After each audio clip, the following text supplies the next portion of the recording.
Hi, I'm Anne, and today I am going to take you with me through finishing up the Boujee Salon Quilt. Everything from bringing all those blocks together, I did some webbing, and through putting it on the long arm and then trimming it, and now it's ready to be bound.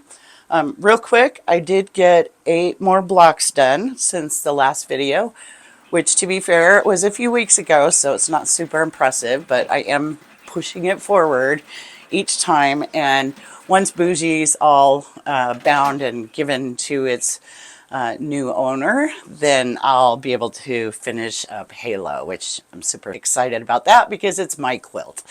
So let me get Boujee. I'm calling it the Bouge now. And it came out really nice. Very happy with it. Yeah, so here it is a little closer. I really like this pantograph. It uses way too much thread, but it's cool because almost every single line, it doubled back on itself to get back out to go to the next place. And that made it puff up much more around it where it wasn't quilted, and it really gives it a lot more dimension. It looks very cool. I'm real happy with it. So I'm using 2¼ inch binding. I started off with 2½ and did a little testing, and it was just way too wide. I'm going to sew it along the back first, and then I'm going to pull it around to the front. And I don't want to chop off these points, but also I don't want the back thread to show through on the front. I don't care if the front thread shows through on the back. And hopefully this will work out. I've got it on the spool so that it unwinds without twisting and getting in my way. So hopefully that's going to help. So let's get started.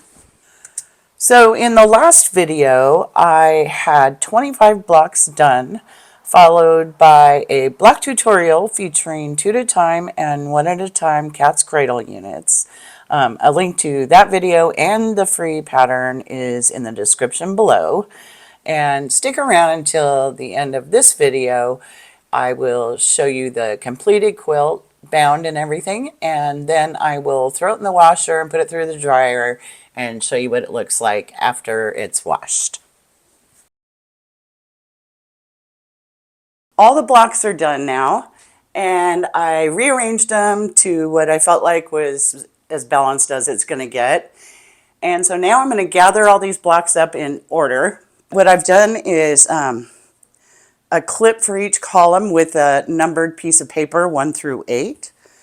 And I'm going to collect these starting from the bottom right all the way to the top, starting with column 8. And then I'll clip that with a number. And that way I know the top block is the top of that column. And the very top layer of this will end up being the upper left block. So that's what makes sense to me, and that's what I'm going to do.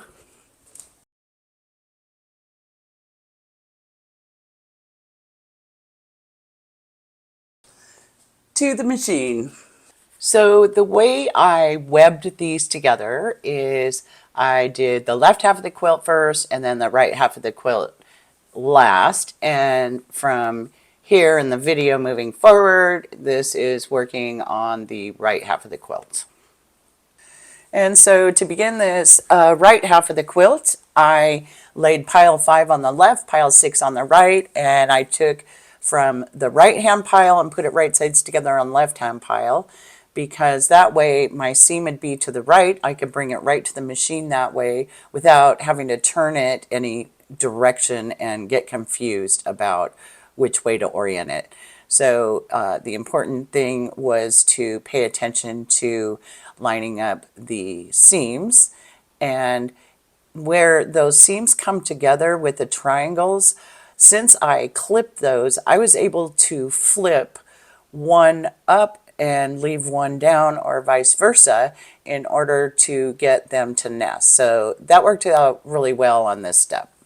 Well, something I learned from doing the left half of this quilt top is that where those triangle units come together when you're doing this step, it gets extremely bulky if you don't do something. So what I ended up doing was doing a little test here to see if I unpicked a couple of the seams that were anchored down by that seam I just sewed, if I could figure out how to fan those out, kind of like I do the 4 patches, and just kind of spin them open. And I was able to do that to a certain extent. It was still a little bulky, but it helped a tremendous amount. So I spent a lot of time at the ironing board doing that once I was done sewing together this half of the quilt. So just a heads up on that. And so if you haven't done webbing before, basically we're just taking the pile that is the right column and one by one putting them right sides together on the pile that is the left-hand column, and one by one without breaking thread, just going down and stitching these together until both those columns are sewn together, attached by a little thread between the rows. And then I grabbed pile 7 and started back at the top and did the same thing for the remaining 2 columns. And then I was able to hold it up in the air and have a webbed, piece of half a quilt top. And so from there, you just stitch the rows together where those little threads are holding them together currently. And yeah, so that's that. I was finally able to get the Boujee Salon to the long arm and start stitching out the first couple rows. It wasn't until day 2 that I actually was able to start stitching.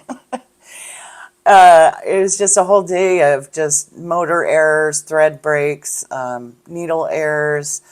I almost called a technician, but thank goodness I didn't. And I'm so happy there's YouTube so that I could watch other people figure out what was wrong. And eventually that made it so that I got everything kind of tightened up and in order and was able to get it stitching. So I'll bring you up to the computer screen so that you can see what the quilting design looks like when it's all linked together in a continuous design. And so, yeah, it was very slow to go. It took a very long time because of all the backtracking this design has in it. But I'm very glad for that, and I would do it again because it just really turned out cool with all the extra stitches in it.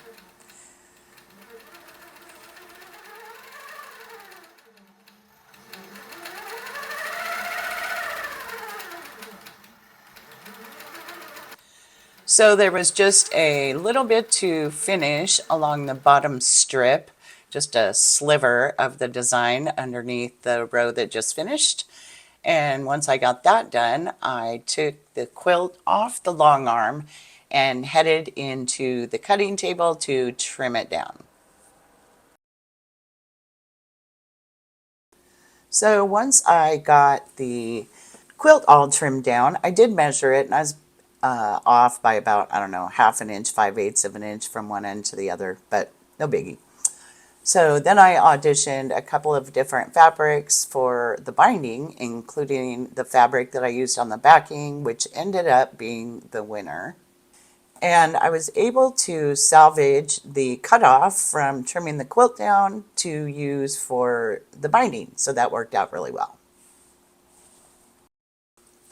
So what I do to sort of dial in my binding where that stitch line's going to fall, I'll set my stitch length to about a 3, and I'll just do some test runs that are easy to rip out with a seam ripper until I figure out exactly where I want that seam to fall and make sure that I have the right width of binding, which I didn't. I sliced this one down twice from 2.5 to 2.25 to 2. So I'm really glad I spent the time on that.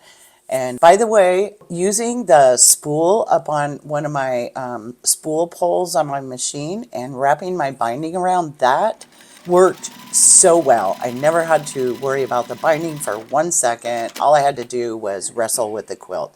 It made it just so much easier. So I'll be doing that from now on. Okay. Yep. All right. We will bind it tomorrow.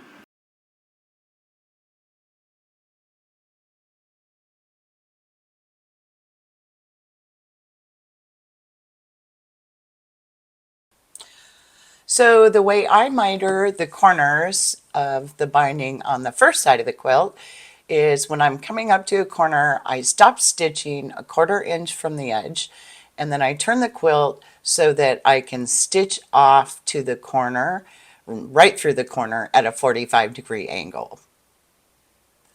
And then I turn the quilt around to be ready to sew the next side. And I pull the loose end of the binding strip straight up so that it's parallel with the side I'm about to bind.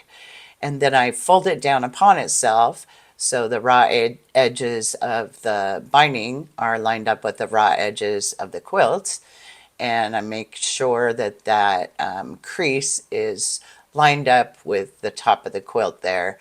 And then when I start stitching, I do a good back tack or two, and then I just continue on.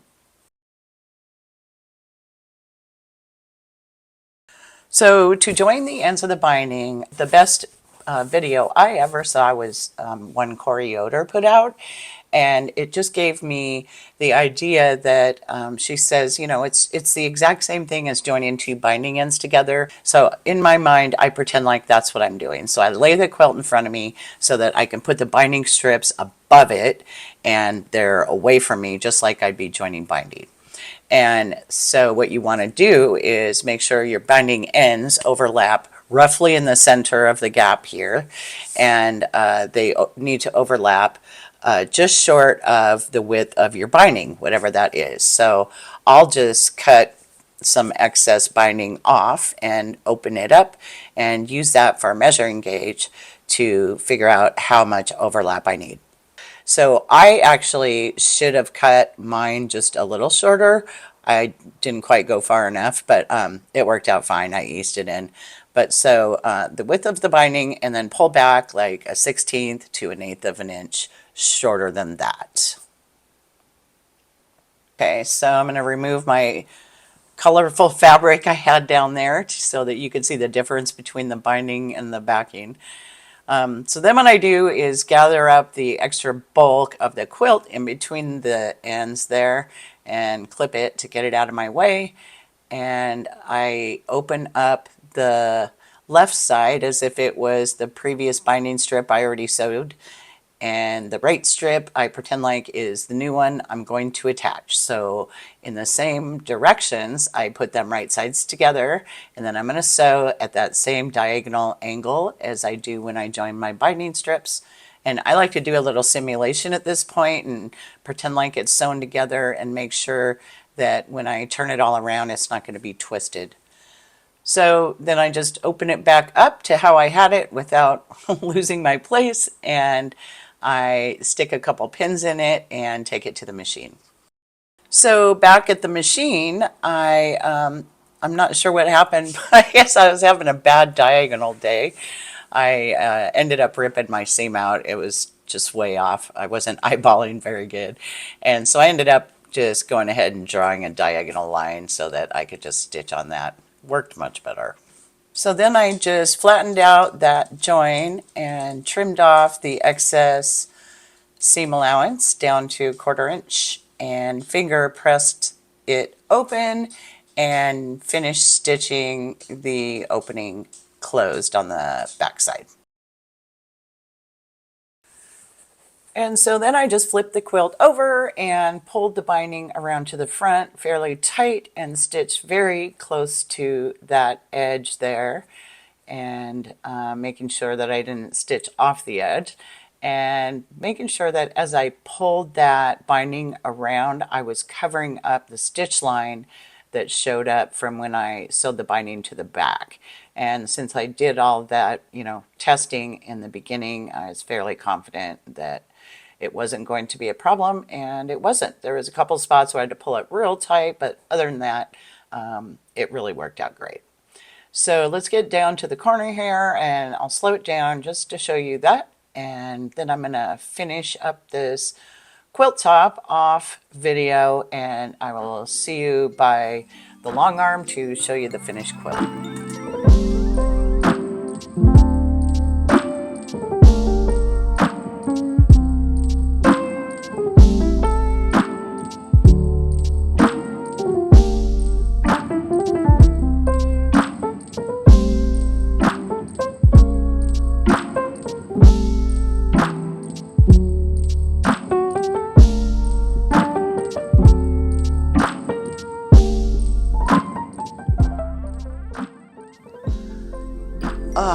It's so satisfying when they're done. So it's all bound and ready to go into the wash. It's a bit heavy, probably because of all that thread. But I will throw it in the wash and be right back to show you what it looks like all crinkly and happy.